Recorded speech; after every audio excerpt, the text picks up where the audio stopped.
Nakikita niyo yung ating kamyas mula sa puno. Ayan. Oh, mula sa puno yan hanggang sa kaduluduluhan ng sanga niya. Ayan, oh. Lahat talaga ng branches niya ay punong-puno ng bulaklak. Ayan, oh, hanggang dun sa dulo. Ayan. Oh.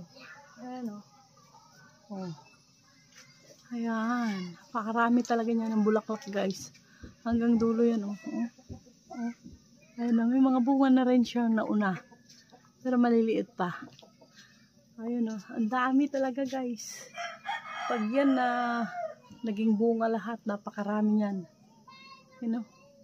Oh, wow. Oh, hanggang dito. Pero yung dahon niya medyo parang napupuspos. Siguro marahil ay dahil nga hitik siya sa bulaklak. Tapos oh, may mga paru-paro siyang dumadapo. Ayun, oh.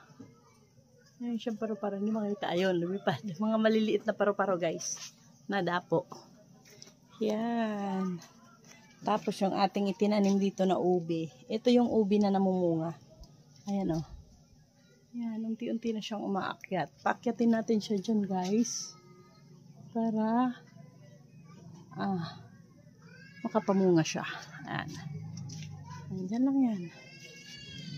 Ayan, guys. Thank you for watching.